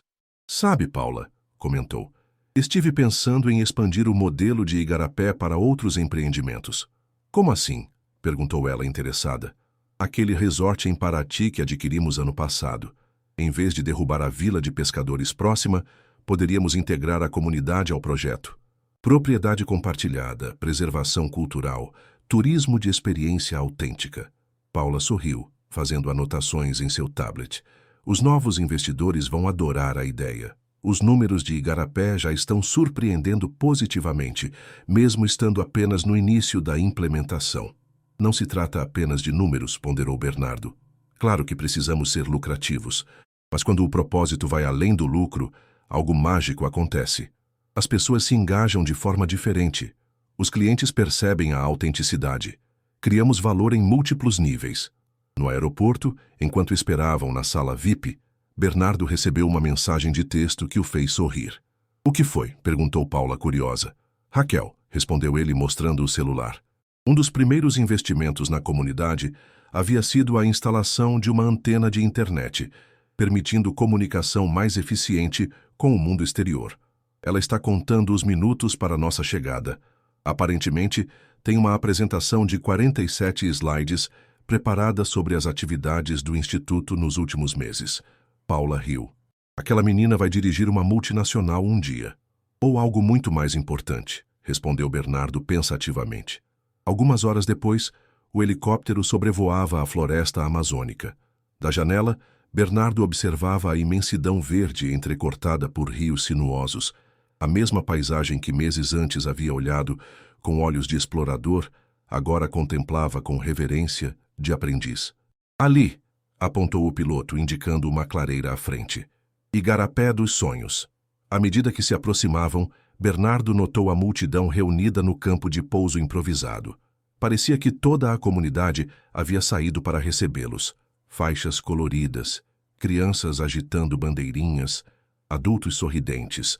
Uma recepção muito diferente da formalidade tensa de sua primeira chegada. Quando o helicóptero pousou e a porta se abriu, Bernardo foi recebido por uma explosão de aplausos e música.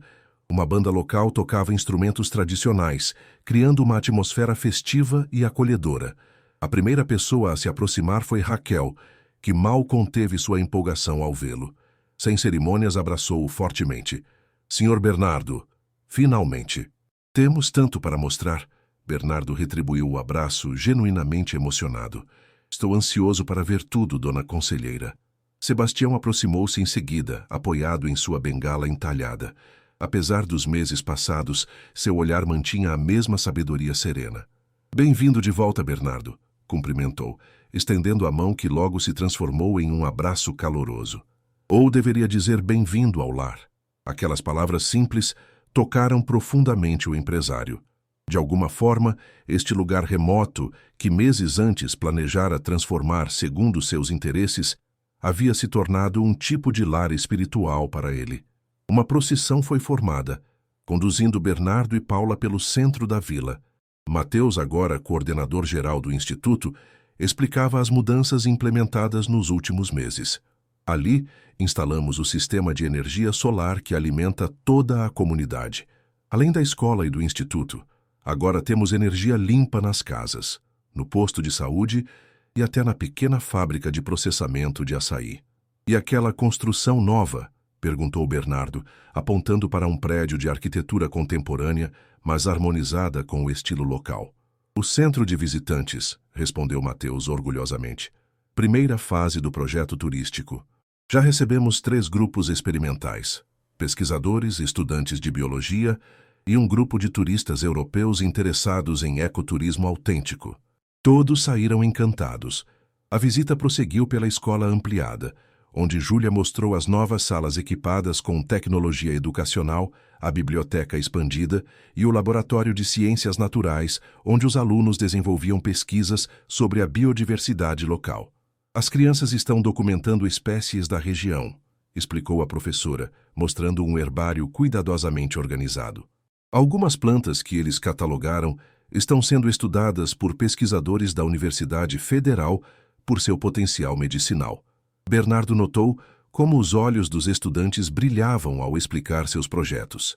Não era a empolgação artificial de quem segue um roteiro, mas o entusiasmo genuíno de quem descobre o valor de seu próprio conhecimento. Na nova sede do Instituto, uma surpresa aguardava. A antiga jaula de madeira, onde Bernardo havia passado seus primeiros dias na comunidade, fora cuidadosamente desmontada e reconstruída no jardim central. Não mais como prisão, mas transformada em uma estrutura artística, uma espécie de gazebo, onde algumas de suas barras haviam sido substituídas por placas, com mensagens sobre transformação, liberdade interior e reconexão com valores essenciais. Foi ideia de Raquel, explicou Janaína, notando a emoção no rosto de Bernardo. Ela disse que a jaula precisava contar sua história para as gerações futuras. É perfeito, murmurou ele, tocando as barras de madeira que um dia o confinaram e agora serviam como símbolo de libertação. Após a visita completa, todos se reuniram no centro comunitário para uma cerimônia especial. Bancos haviam sido dispostos em círculo, e no centro, uma mesa simples coberta com tecido de algodão colorido, decorada com flores e frutos da região. Mateus deu início à cerimônia, dirigindo-se à comunidade reunida. Estamos aqui hoje para celebrar não apenas a visita de Bernardo Alvarenga, mas para marcar oficialmente o início de uma nova era para Igarapé dos Sonhos. Uma era de parcerias verdadeiras, de desenvolvimento sustentável, de valorização de nosso conhecimento e cultura. Bernardo foi convidado a falar em seguida. De pé, diante de rostos atentos e esperançosos, sentiu o peso da responsabilidade que assumira voluntariamente. Há 6 meses, começou ele, cheguei a esta comunidade como um estranho, um homem da cidade grande cheio de planos e certezas. Saí daqui transformado com mais perguntas que respostas, mas com uma certeza maior que todas, que o verdadeiro progresso só acontece quando respeitamos as pessoas, suas histórias, seus saberes e sua conexão com a terra. Fez uma pausa, percorrendo com o olhar cada rosto na audiência. Nos últimos meses enfrentei muitos desafios em São Paulo. Pessoas questionaram minha sanidade mental, sugeriram que eu havia sido manipulado, pressionaram para que voltasse ao modelo de negócios tradicional. Mas cada vez que vacilava, lembrava-me da jaula. Não como um lugar de confinamento, mas como o espaço onde finalmente enxerguei a prisão invisível em que vivia antes. A prisão da ambição desmedida, do sucesso a qualquer custo, da desconexão com o que realmente importa. Murmúrios de aprovação percorreram a audiência. Hoje, continuou Bernardo, não venho apenas cumprir promessas feitas, venho fortalecê-las e ampliá-las. O Instituto Sebastião Nascimento não será apenas um projeto local, mas um modelo para todas as operações da Alvarenga Ecoturismo daqui para frente. Cada empreendimento que desenvolvermos seguirá os princípios que aprendi aqui: propriedade compartilhada com as comunidades, respeito ao conhecimento tradicional, preservação cultural, sustentabilidade real, não apenas a de marketing. Paula aproximou-se, trazendo uma pasta com documentos oficiais. Além do fundo educacional já estabelecido, prosseguiu Bernardo, estamos criando hoje o programa de bolsas Raquel Nascimento, que financiará os estudos superiores de jovens da comunidade em áreas como gestão ambiental, turismo sustentável, biologia da conservação e outras que contribuam para o desenvolvimento local. Raquel, sentada ao lado do avô, arregalou os olhos em surpresa. Janaína abraçou a filha, emocionada. Mas há uma condição para as bolsas, acrescentou Bernardo com um sorriso. Os jovens devem retornar e aplicar seu conhecimento aqui, enriquecendo a comunidade com o que aprenderam lá fora. Sebastião acenou em aprovação, reconhecendo a sabedoria daquela condição. Por fim, concluiu Bernardo, quero anunciar que a Alvarenga Ecoturismo está oficialmente mudando de nome. A partir de hoje, somos a Nascimento em Alvarenga, turismo regenerativo. Não apenas sustentável, que mantém as coisas como estão, mas regenerativo, que ajuda a curar, restaurar e melhorar os lugares e comunidades onde atuamos. A revelação foi recebida com aplausos entusiasmados. Sebastião, visivelmente emocionado, foi convidado a se juntar a Bernardo no centro. Os dois homens, tão diferentes em suas origens e trajetórias, mas agora unidos por uma visão compartilhada, apertaram as mãos sob os olhares emocionados da comunidade. Há uma última surpresa, anunciou Bernardo fazendo sinal para Paula, que saiu rapidamente e retornou com uma caixa de madeira entalhada. Abrindo-a cuidadosamente, Bernardo retirou um objeto que brilhou sob a luz do sol que entrava pelas janelas.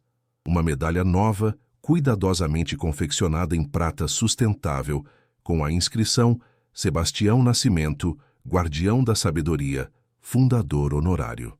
Esta medalha, explicou Bernardo colocando-a no pescoço do idoso, é apenas um símbolo material de algo muito maior. Representa o reconhecimento de que seu conhecimento, Sebastião, vale mais que qualquer diploma ou título acadêmico. É um pedido de desculpas pelos anos em que não valorizamos devidamente sua sabedoria, que é uma promessa de que seu legado continuará vivo, não apenas nesta comunidade, mas em todos os lugares onde a Nascimento em Alvarenga atuar. Sebastião, geralmente tão contido, não conseguiu conter as lágrimas. Abraçou Bernardo longamente, em um gesto que simbolizava não apenas a reconciliação entre dois homens, mas entre duas visões de mundo que finalmente encontravam um terreno comum. A cerimônia transformou-se em celebração. Comida foi servida, música tocada, histórias compartilhadas. Bernardo, agora perfeitamente à vontade entre pessoas que meses antes consideraria simples demais para seu círculo social, conversava, ria, aprendia. Ao entardecer, enquanto o sol começava sua descida no horizonte amazônico, Bernardo encontrou um momento de quietude para conversar com Raquel. Sentados à beira do rio, observavam os reflexos avermelhados na água escura. Então, perguntou ele, o que achou do programa de bolsas com seu nome? Raquel balançou os pés na água pensativa. É uma grande responsabilidade. Espero que os jovens que receberem as bolsas entendam que não é só sobre estudar e conseguir um bom emprego, e sobre o que seria, na sua opinião. Sobre aprender coisas novas sem esquecer as antigas, sobre trazer conhecimento de fora, mas sempre respeitando o que já existe aqui. Sobre crescer sem perder as raízes. Bernardo sorriu mais uma vez impressionado com a sabedoria natural daquela criança. Você tem razão, como sempre. É exatamente isso que esperamos. Senhor Bernardo, perguntou Raquel após um momento de silêncio, o senhor é feliz agora? A pergunta, a mesma que ela havia feito meses antes e que o pegara desprevenido, agora encontrava um homem diferente. Sim, Raquel, respondeu com sinceridade. Não o tempo todo, porque a vida tem seus desafios, mas encontrei um propósito que vai além de acumular dinheiro ou poder. Encontrei pessoas que me importam de verdade, como você, seu avô, esta comunidade, e isso traz um tipo de felicidade que nenhum bem material pode oferecer. A menina sorriu, satisfeita com a resposta. A jaula funcionou então, Bernardo riu. A jaula foi apenas o começo. O verdadeiro milagre aconteceu depois, nas histórias que ouvi, nas lições que aprendi, nas conexões que fizemos. Sabe o que vovô sempre diz? Que às vezes precisamos perder algo para encontrar algo maior. Seu avô é um homem muito sábio, concordou Bernardo. Perdi minha arrogância, minha certeza de que sabia tudo, minha visão limitada de sucesso, e encontrei humildade, abertura para aprender, uma definição mais rica do que significa realmente ter êxito na vida. O sol tocava agora a linha do horizonte, pintando o céu com tonalidades vibrantes de laranja e vermelho. Era um momento mágico que os ribeirinhos chamavam de a hora dourada, quando o dia e a noite se encontravam em perfeito equilíbrio. Precisamos voltar, disse Raquel, levantando-se. A festa de celebração vai começar, e vovô vai contar a história da nossa comunidade para todos. Caminhando de volta à vila, Bernardo refletiu sobre a jornada extraordinária que o trouxera até ali.